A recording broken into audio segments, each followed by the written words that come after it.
마가복음 15장 42절부터 47절까지의 말씀입니다. 신약성경 84페이지에 있습니다. 함께 읽겠습니다. 시작. 이날은 준비일 곧 안식일 전날이므로 저물었을 때에 아리마대 사람 요셉이 와서 당돌이 빌라도에게 들어가 예수의 시체를 달라 하니 이 사람은 존경받는 공회원이요 하나님의 나라를 기다리는 자라.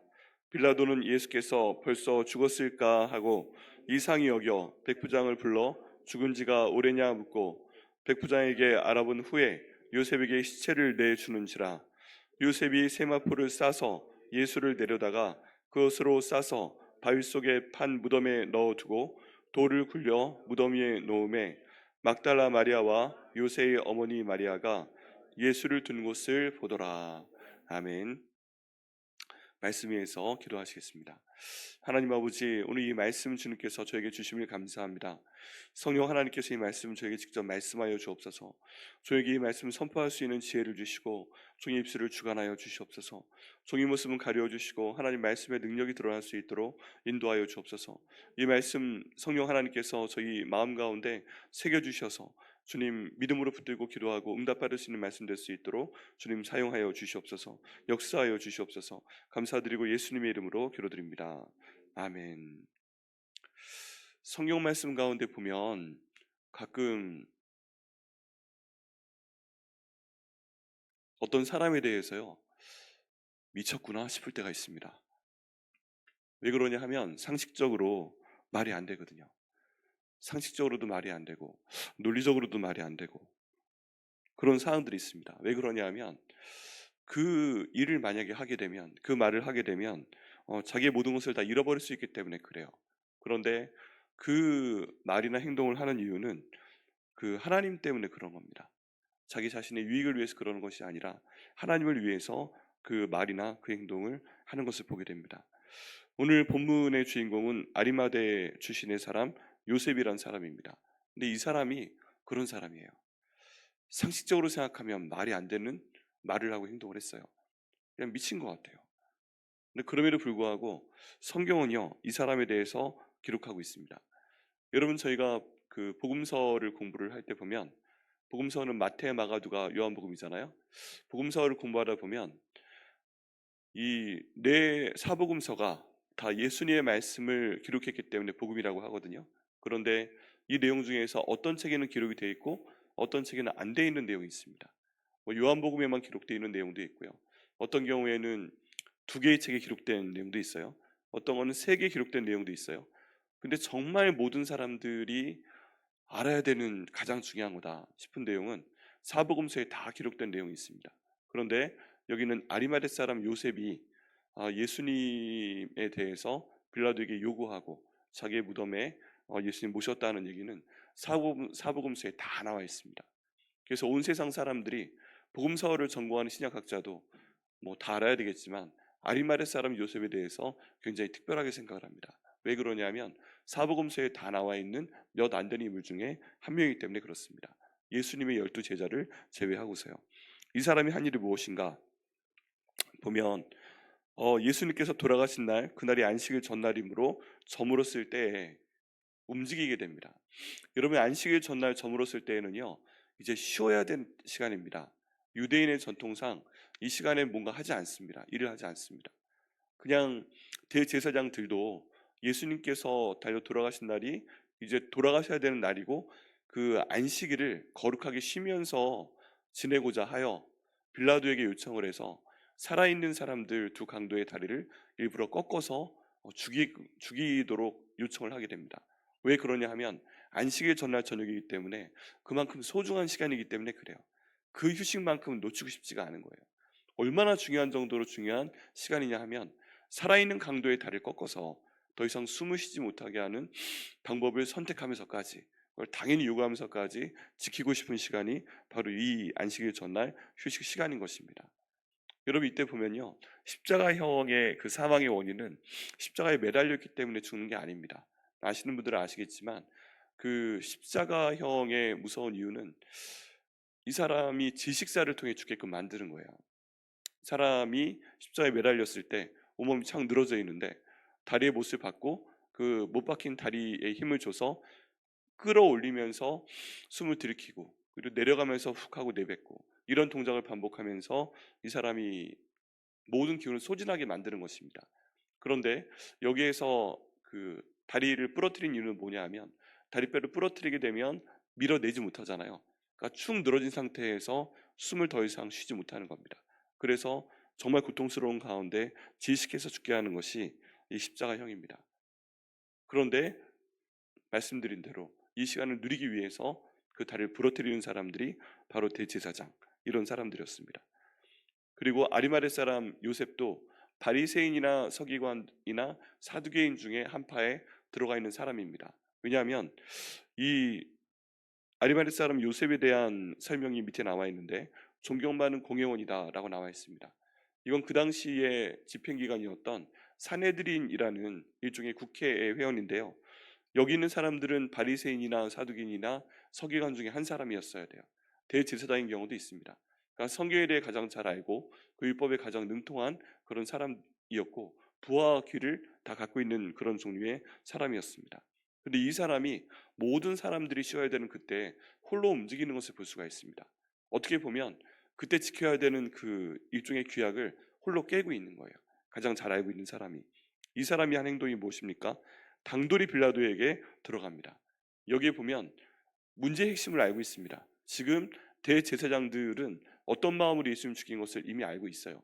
그런데 빌라도는 이 일에 대해서 처결할 수 있는 권한을 갖고 있는 사람이기 때문에 제사장들한테 간 게 아니라 그 당시의 총독인 빌라도에게 가서 요청을 하게 됩니다. 근데 그 요청의 내용이 자신의 무덤을 파는 내용입니다. 그게 무엇이냐면 예수의 시체를 달라 하니 굉장히 간단하게 나와 있는데 예수의 시체를 달라.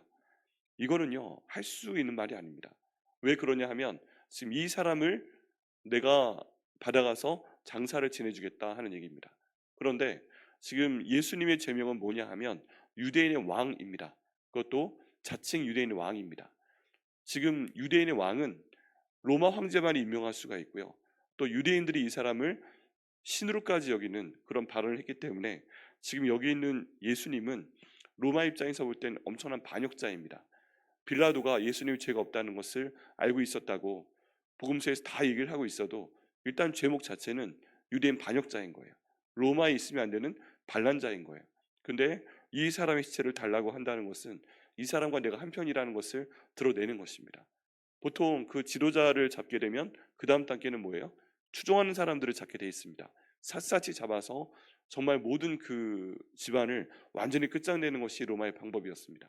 숨어 있어도 지금 부족한 판에 여기는 아리마대 사람 요셉은 예수님의 시체를 달라고 빌라도에게 들어가서 얘기를 하게 됩니다.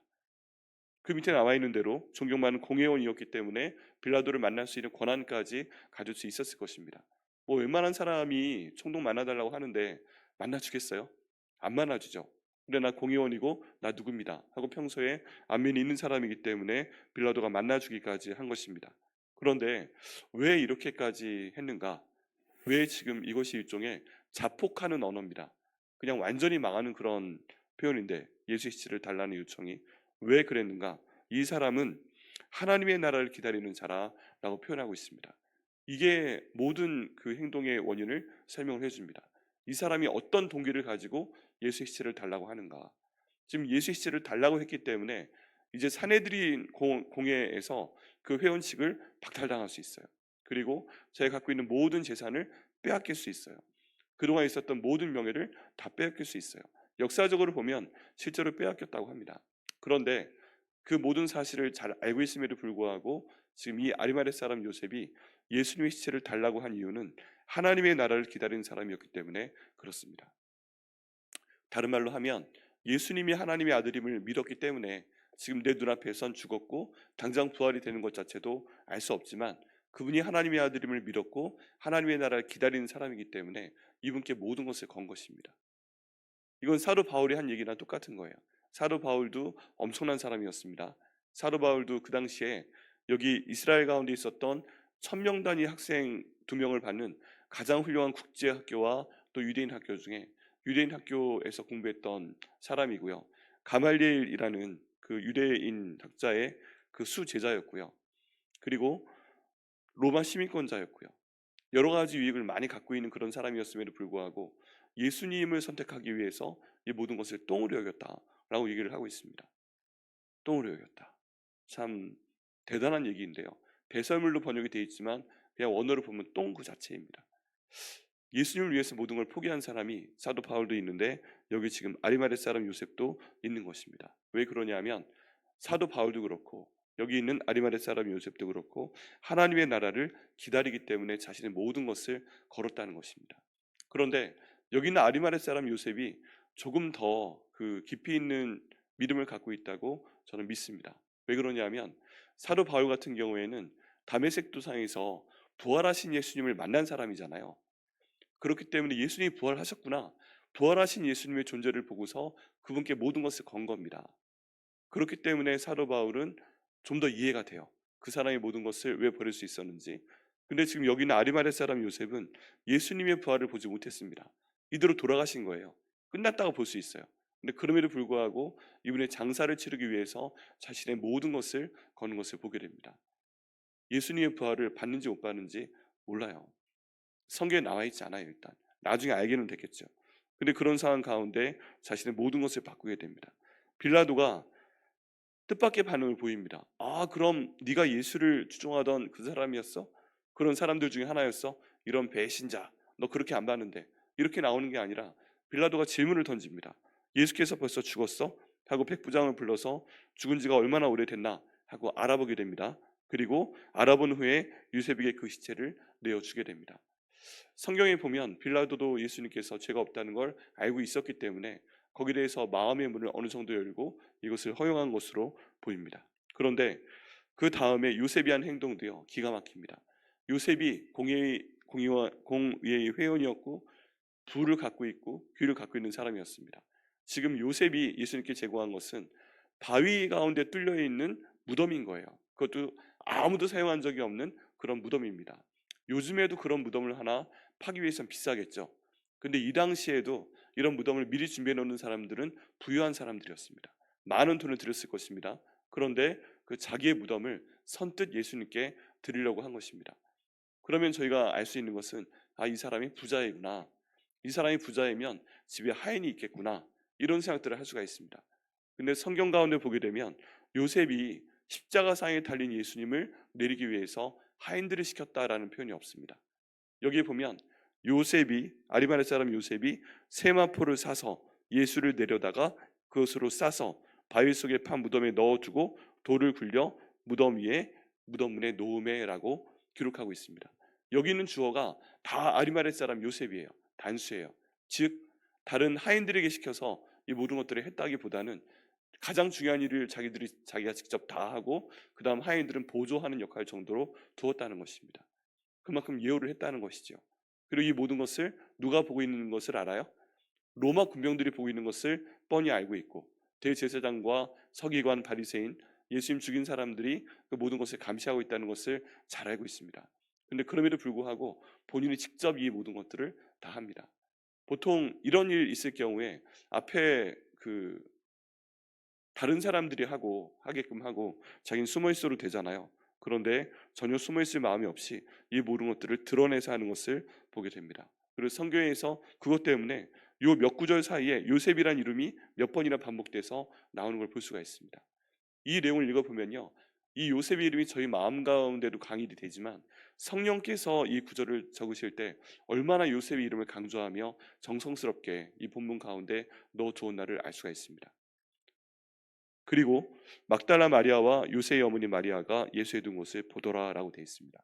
이 막달라 마리아는 오늘 저녁 예배 때 저희 금요 기도회 때 말씀을 나누겠지만 예수님의 부활을 목격한 첫 번째 사람입니다. 그리고 이 예수님을 목격한 첫 번째 사람이 하필이면 남자도 아니고 권세가 있는 사람도 아니고 막달라 마리아라는 사실이 저에게 굉장히 중요합니다. 이 막달라 마리아가 요셉이 이렇게 예수님을 무덤으로 옮기는 걸 보면서 예수님이 어디 계신지 알게 됩니다. 여기에 지금 특징이 있어요. 상상을 해보면 지금 여기 있어야 되는 사람은 누구예요? 제자들이 있어야죠. 그 예수님께서 사랑하셨던 겟세마네 동산에서 마지막까지 데려갔던 수제자들 있잖아요. 베드로, 야고보, 요한. 지금 어디 있어요? 없어요. 그 다음 나머지 가룟 유다 빼고 8명의 제자들 어디 있어요? 없어요. 지금 오직 한 사람, 그 전에 이름이 단 한 번도 드러나지 않았던 아리마대 사람 요셉이 나타나서, 그리고 다른 본문에 보면 니고데모가 죽은 사람한테 바르는 향유를 가져와서 예수님을 모셔내리는 것을 볼 수가 있습니다. 그리고 이 모든 것을 막달라 마리아가 지켜보고 예수님의 무덤을 알게 됩니다.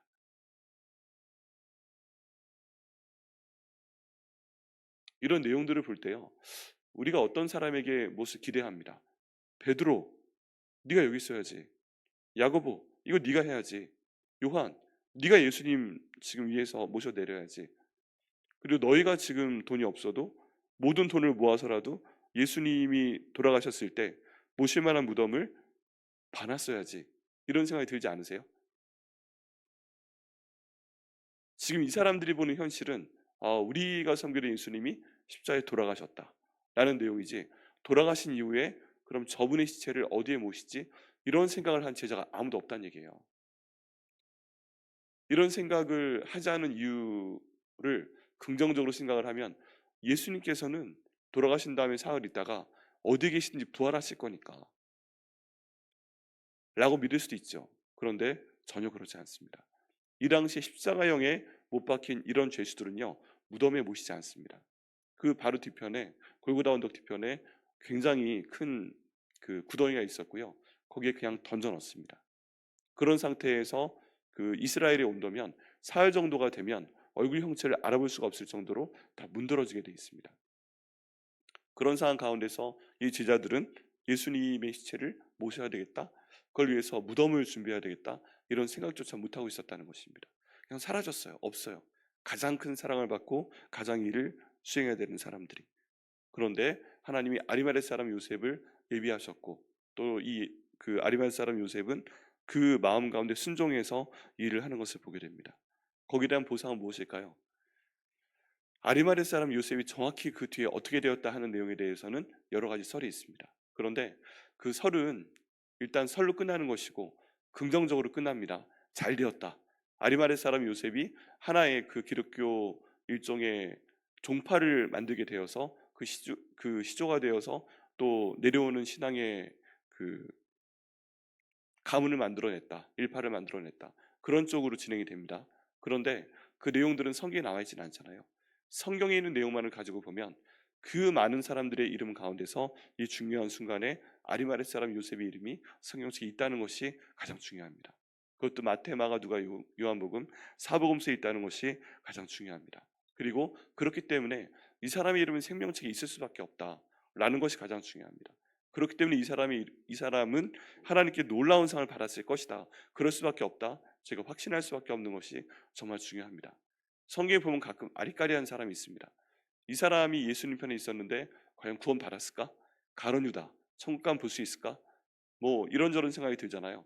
그런데 아무리 찾으려고 해도 아리마대 사람 요셉이 이런 행동을 해서 지옥 갔을 거다, 그런 생각을 하는 사람들은 없습니다.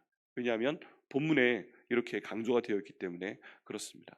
그런데 확실한 건 무엇이냐면, 이 사람은 하나님의 나라를 위해서 부활하신 예수를 본 것도 아닌데 돌아가신 예수의 시체를 빌라도에게 요청하고 내려오고 무덤에 싸고 자신의 무덤 속에 넣고 그리고 무덤 문을 굴려놓는 이 모든 일을 직접 하는 그런 일을 과감하게 선택을 했다는 것입니다. 현실적으로 보면요, 이해가 안 되는 거예요. 이제 다 포기하는 거예요. 다 뺏겼어요. 이걸로 이 가정은 끝이에요. 그럼에도 불구하고 하나님의 나라 하나를 보면서 하나님께 받을 상급을 보면서 이 행동을 하는 것을 저희가 볼 수가 있습니다. 그리고 하나님께서는 그 일을 이루신 줄 믿습니다. 그 내용이 성경에 그렇기 때문에 이렇게까지 자세하게 나온 것이라고 저희가 믿고 있습니다. 그렇다면 우리는 어떻게 신앙생활을 해야 되는가? 우리가 어느 정도까지 그 하나님께 순종을 해야 되는가 하는 부분에 대해서도 저희가 방향성을 결정할 때 이 본문이 도움이 됩니다. 모든 것이 내가 보기에 말이 안 돼 보여도, 이것 하는 게 정말 자폭이라고 하죠. 그냥 스스로 폭탄 터뜨리는 것 같아도, 그리고 도저히 이해가 안 되는 어리석은 길 같아 보여도, 아까 말씀드린 원색적인 표현대로 남들이 보기엔 다 미쳤다고 해도 그게 하나님 나라를 위하는 것이라면 여기 요셉이 했듯이 저희도 가끔은 해야 될 때가 있습니다. 그런데 그 모든 것을 할 수 있는 기준은요, 그 현실에서 찾을 수 있는 게 아무것도 없어요. 내가 이걸 해도 잘 될 것이다, 어떻게 될 것이다, 보장받는 것이 아무것도 없어요. 지금 아리마대 사람 요셉이 잡고 나가는 것은 하나님의 나라와 믿음, 딱 두 개밖에 없습니다. 그리고 하나님께서 그 모든 것에 대해서 이제 이 땅 가운데서 복을 주시면 감사하지만 그게 아니면 하늘에서 상을 주실 것을 바라고 나아갈 수밖에 없습니다. 성경 가운데 보면 이런 사람들이 있는데 볼 때마다 어떻게 설교해야 될지 고민이 많이 됩니다. 왜 그러냐 하면 이런 분들을 소개하면서 손해볼 건 손해보십시오 라고 말씀을 드려야 되는데 제가 보장할 수 있는 것은 아무것도 없거든요. 설교자는 그냥 성경에 있는 것을 전할 뿐입니다. 그리고 여기에 대해 말씀을 전한 대로 설교자로 순종하려고 노력을 할 뿐입니다. 그래서 설교자들이요, 참 힘이 듭니다. 이게 말이 안 된다는 걸 알면서도 좋게 설교해 놓고 저한테 그걸 요구하면 나는 아리마대 사람 요셉처럼 할 수 있을까 하는 질문을 스르게 던졌을 때 선뜻 답할 수 없는 것도 사실이기 때문에 그래요. 그래서 설교자는 참 그것 때문에 쉽지가 않습니다. 그런데 성도분들도 역시 마찬가지입니다. 이렇게 보면은 읽고 지나갈 만한데 내가 이 일을 하도록 만약에 요구를 받는다면 나는 할 수 있겠나? 이게 쉽지가 않은 문제입니다. 근데 우리 매 일상생활마다 가끔 이런 그 선택을 해야 되는 순간이 있습니다. 저희 학교 다닐 때 가장 그 많이 접하게 되는 경험이 점심시간에 도시락 까먹을 때 기도하고 밥 먹는 거였어요. 하게 되면 반찬이 없어질 수도 있고 또 애들이 놀리기도 하고 그런 많은 것들이 있습니다. 장래희망 조사를 할 때 목사가 되겠다고 손을 드는 것 마찬가지입니다. 전 초등학교 때부터 3학년 때부터 목사가 되겠다고 손을 들었더니 고등학교 졸업할 때까지 화분에 물 주는 건 다 제가 했어요. 왜냐하면 너 목사할 거니까 제일 봉사를 잘하겠다 라고 해서 항상 제가 했어요. 그런 것들을 다 드러내는 게 쉽지가 않습니다. 그런데 여기는 요셉이 그 일을 했고 하나님께서 복을 주신 것을 믿습니다. 여러분, 저희가 이런 상황에 접했을 때 우리 무엇을 보고 해야 되는가? 이렇게 하면 내가 모든 걸 잃어버릴 것 같은데, 손해볼 것 같은데, 이거 하나님이 정말 도와주실까? 많은 어려운 가운데 있어도 오늘 저희가 함께 찬양했던 대로 믿음을 가지고 저희가 나아갈 수 있도록 주님 인도하여 주옵소서. 주님 역사하여 주옵소서. 이 눈에 내가 이거 희생한다고 해도 잘해주신다는 보장도 없고 아무 증거도 안 보이는 것 같지만 믿음으로 나갈 때 하나님께서 인도하여 주옵소서. 내 살아있는 동안에 나나 내 가정 가운데 해주시면 좋고 그게 만약에 지금 뜻이 아니라 할지라도 천국에서 갚아주옵소서. 이렇게 저희가 기도하고 믿고 또 결단하는 저희가 될 수 있도록 인도하여 주옵소서. 그 기도 한번 하나님께 함께 올려보겠습니다. 같이 기도하시겠습니다. 하나님 감사합니다. 주님 인도하심 가운데 우리 이 말씀을 제가 나눌 수 있도록 하여 주시면 감사합니다. 하나님 아리마대 사람 요셉의 이 모든 선택이 저희가 보기에는 미친 짓입니다. 해서는 안 될 행동입니다. 해서는 안 될 말입니다. 만나서는 안 될 사람을 해서는 안 되는 말을 하며 만났습니다. 소위 그 자폭을 하고 말았습니다. 근데 주님 그런 이유가 하나님의 나라를 바라기 때문에 그랬습니다. 믿음을 가지고 그랬습니다. 하나님 그랬을 때 이 결과가 어떤지 성경에 나와 있지 않지만 하나님께서 기억하신 줄을 믿습니다. 하나님 그에 대한 모든 복을 아리마대 사람 요셉이 살아있는 동안 주셨다면 저희는 잘 모르지만 참 감사합니다. 그렇지만 이렇게 사복음서에 다 이 아리마대 사람 요셉의 이름이 나와 있는 것을 보며 하나님께서 존귀하게 그의 이름을 높여주셨고 또 그에게 상을 주셨음을 저희가 믿습니다. 하나님 저희가 선택해야 되는 순간에 여기 있는 아리마대 사람 요셉과 같이 비록 스스로 생각하기에도 미쳤고 다른 사람이 생각해도 미쳐 보여도 주님 하나님 나라와 또 하나님께서 원하시는 일을 믿음으로 선택할 수 있는 죄를 될 수 있도록 인도하여 주옵소서. 이 눈에 아무 증거 아니 배워도 믿음만을 가지고서 나가며 주님의 일을 감당할 때 하나님께서 주시는 복을 받는 저희와 주님 저희 가정과 교회가 될 수 있도록 인도하여 주옵소서. 감사드리고 예수님의 이름으로 기도드립니다. 아멘.